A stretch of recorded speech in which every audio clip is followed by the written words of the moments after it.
எல்லாருக்கும் வணக்கம். நான் இப்போ யூஎன் ஜெனீவாவில் இருக்கிறேன். என்னோட Ananthi Sasitharan, former minister for the northern provincial council. அவங்களும் இங்கே யூஎனுக்கு ஃப்ரம் 2014 இப்போ வந்துட்டு இருக்கிறாங்க இங்கே 11 இயர்ஸாக.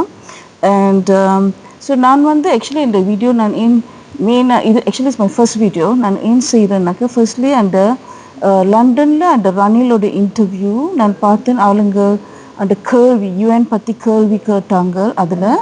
அண்ட் அந்த கேள்வியில் எனக்கு விளங்குது அவங்களுக்கு அந்த யூஎனில் என்ன நடந்ததுன்னு கொஞ்சம் விளங்கல. ஐ திங்க் ஜெனரலாக தமிழங்களுக்கு அது ரொம்ப விளங்கல. So the same thing they said it at UN.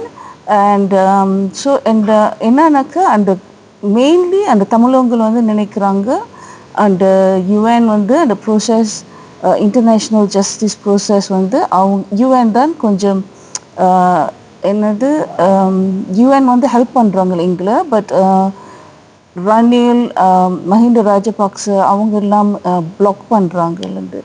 So but what we want to get it from Anandi itself. Anandi 11 years அவங்க இங்கே வர்றாங்க.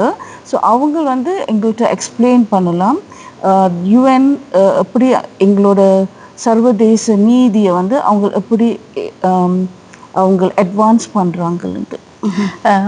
உண்மையில் ஐக்கிய நாடுகள் சபையின் அந்த அணுகுமுறையை பார்த்தால் ஒரு பொழுதும் ஈழத்தமிழருக்கான ஒரு இன அழிப்பண்டதை கூட இன்னும் அடையாளம் கண்டு கொள்ளாத ஒரு ஐநாவா தான் இருக்குது. பார்த்தா ஒவ்வொரு முறையும் வருகிற தீர்மானம் ஏதோ தமிழருக்கு நீதியை பெற்று தந்து விடுமென்று பார்த்தாலும் கூட அது மறைமுகமாக ஒரு இலங்கை அரசாங்கத்துக்கான கால அவகாசத்தை கொடுக்குற வேலை திட்டம் தான் கடந்த காலம் எல்லாம் நடந்திருக்குது. இனியும் அதுதான் நடக்க போகுது, கால அவகாசத்தை கொடுக்குறது. ஆனால் பார்த்தால் தமிழருக்கு ஏதோ நீதியை ஐநா பெற்று தந்து விடும் போல இருக்குது. ஆனாலும் நாங்கள் எங்கிட்ட தரப்புக்காக அதை அந்த ஈழத்தமிழர் தொடர்பான விடயத்தை உறங்கு நிலையில இல்லாமல் பேசுறதுக்காகத்தான் நாங்கள் இந்த இடத்துக்கு வாரோம். ஆனால் ரஷ்யா உக்ரைன் மீது நடத்தின போற எந்த ஒரு இதுவும் இல்லாமலே உடனே சொல்லி போட்டினா ரஷ்யா உக்ரைன் மீது ஒரு இன அழிப்பை நடத்துதுண்டு. ஆனால் ஈழத்தமிழருக்கு காலத்தை பார்த்தீங்கன்னா இப்ப இந்த 2009 யுத்தத்துக்குள்ள நடந்ததை பார்ப்போம். அதுல மைந்தா மீதும் கோத்தபாயா மீதும் குற்றச்சாட்டை தட்டி விட்டுட்டு போவோம், அவைய தண்டிச்சா சரியன்ற மாதிரியான ஒரு மாயைய இங்க காட்டினோம். ஆனால் இலங்கை சுதந்திரம் அடைஞ்ச காலத்துல இருந்தே ஈழத்தமிழர்கள் ஒரு கட்டமைக்கப்பட்ட இன அழிப்புக்குள்ளதான் வந்திருக்கிறோம். முள்ளிவாய்க்கால் யுத்தத்தோட முடிஞ்சதும் இல்லை. இன்றைக்கு நான் இதுல கதைக்கிற இந்த நேரம் ஒரு கட்டமைக்கப்பட்ட இன அழிப்பு ஈழத்தமிழருக்கு எதிராக நடந்து கொண்டுதான் இருக்குது. அதை கண்டுகொள்ளாத ஒரு சர்வதேச அரங்கில எல்லாம் பொலிட்டிக்ஸ். இப்ப எங்கட ஈழம் ஒரு பூகோள நலன் சார்ந்த தேவையா இருக்குது நாடுகளுக்கு. அதாலே அவ என்ன செய்யணும்னா தங்கட நலனை இஞ்ச வச்சிருக்க பாக்கினம். அதால மைந்தா சிலதை செய்ய விடையில்லைன்னா அவைய கோணம் பண்ணி போட்டு அடுத்த ஒரு ஆளை கொண்டு வர வேணுமென்ற ஒரு பக்கத்துலதான் இந்த 2015 ஒரு நல்லாட்சி என்றது உலகம் எல்லாம் நல்லாட்சி என்று தாங்களே தான் சொல்லி கொண்டு வந்தது.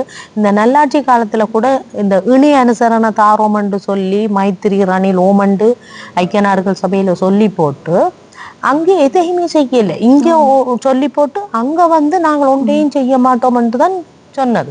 இன்றைக்கும் புதிய ஆட்சியாளர் அனுரா இந்த போர்க்குற்றம் தொடர்பாக இந்த இன அழிப்பு தொடர்பாக தாங்கள் எதுவுமே செய்ய மாட்டோம் என்றதை தெளிவாத்தான் நாங்கள் சொல்லலாம். ஏனென்றால் அனுரா அரசாங்கமும் இந்த ஈழத்தமிழருக்கு எதிராக நடந்த யுத்தத்துல இராணுவத்துக்கு ஆட்சியத்து கொடுத்த ஆக்களும் அப்ப அரச தரப்போட இருந்து கொண்டு அந்த வரவு செலவு திட்டத்துக்கு எல்லாம் ஆதரவு கொடுத்து அரசாங்கத்தின் எல்லாத்துக்கும் முண்டு கொடுத்த ஆக்கள் தான் இப்ப ஆட்சியில இருக்கிற ஆக்கள்.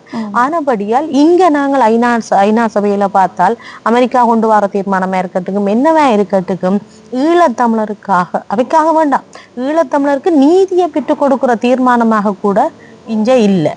அதுக்கு என்னடா ஈழத்தமிழரால அவைக்கு ஒரு நன்மையும் இல்லை. ஆனால் புலம்பெயர் தேசங்கள்ல இருக்கிற இப்ப லண்டன்ல எத்தனையோ லட்சம் இருக்கணும், கனடால எத்தனையோ லட்சம், சுவிஸ்ல எத்தனையோ எல்லாருமாக சேர்ந்து ஒரு மக்கள் பிரதிநிதியை இங்க தெரிவு செய்து தங்களோட குரலாக ஒலிக்கக்கூடிய ஒரு அழுத்தங்களை இந்த நாட்டுக்கு கொடுக்கறது வேலை திட்டத்தை ஒரு புலம்பெயர் பக்கங்களும் செய்யாத ஒரு பக்கம்தான் இன்றைக்கு இலங்கை தீர்மானம் ஐநாண்ட தீர்மானத்தை லண்டன் வரவேற்று பேசுது. ஏன்னா அப்ப கால நீடிப்ப தொடர்ந்து ஐக்கிய நாடுகள் சபை இலங்கைக்கு கொடுத்து கொடுத்து ஒரு நீர்த்து போகிறங்கிற ஒரு பிரச்சனையாத்தான் இது இருக்க போகுது. ஐக்கிய நாடுகள் சபை இந்த வேலை திட்டத்தையும் அந்த உண்மையான போக்கையும் எல்லாரும் அறிஞ்சு கொள்ள வேணும்.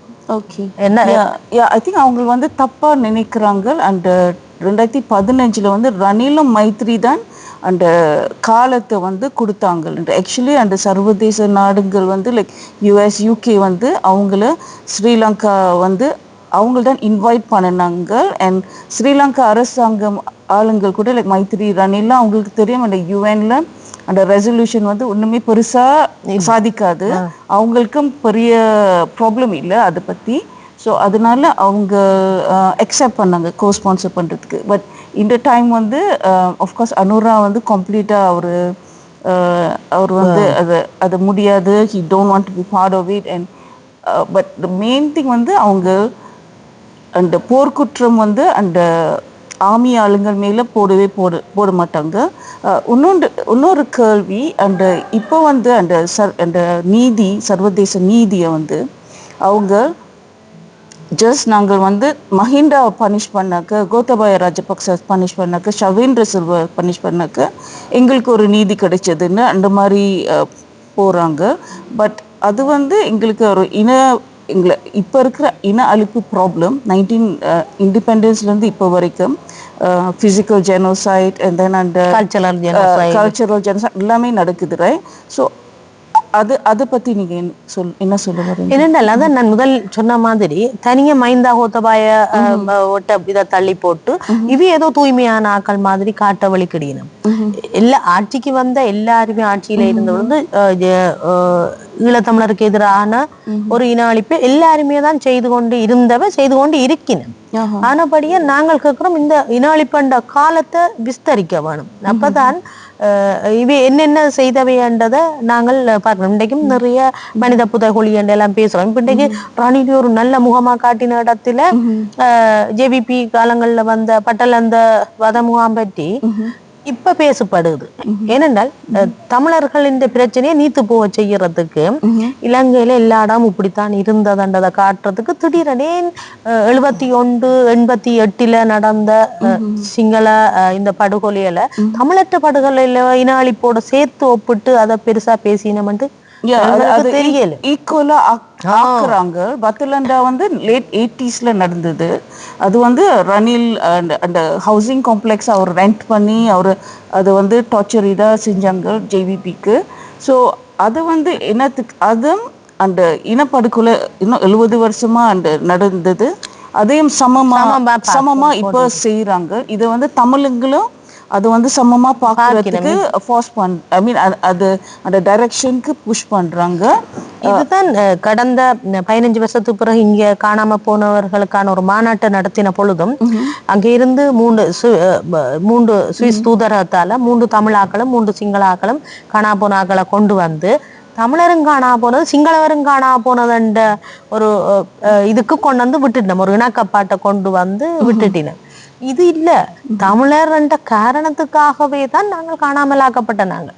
தமிழர் என்ற ஒரு காரணத்துக்காகத்தான் எங்கட சொத்துக்களை பறிச்சு சூறையாடி பெண்களை கற்பழிச்சு எங்கட நிலங்களை ஆக்கிரமிச்சு கொலை செய்து எல்லாமே தமிழர் என்ற ஒரே ஒரு காரணத்துக்காகத்தான் அது நடந்தது. அப்ப எல்லாத்தையும் நீங்கள் சமனா வச்சு அந்த வேற ரீசன்ஸ்க்கு அந்த சவுத்ல வந்து அவங்களோட இந்த JVP அவங்களோட resistance against the Sri Lankan government அது வேற இஷ்யூ.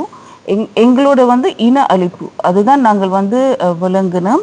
அண்ட் தென் இன்னொன்று வந்து இப்போ வந்து அந்த 16 வருஷமா டைமை கொடுக்கறதுக்கு அந்த சர்வதேச நாடுகள் வந்து தமிழ் அமைப்புங்களை தான் பாய்ச்சாங்க. ஓகே, நாங்கள் எக்ரி பண்றோம், இன்னும் 2 வருஷம் கொடுக்குறோம் 2 வருஷம் கொடுக்குறோம். இப்போ வந்து இன்னொருக்க தமிழ் அமைப்புங்களை பாய்க்கிறாங்க. ஏன்னா அவங்க வந்து அந்த இனப்படுகொலை இன அழிப்பை வந்து 2009 அந்த 5 மாசத்துல அந்த லிமிட் பண்றாங்க. தட் அந்த ஃபைனல் ஸ்டேஜ்ல அதுல லிமிட் பண்றாங்க. அதே டைம்ல வந்து அந்த அந்த குற்றம் வந்து மஹிண்டா கோத்தபாய.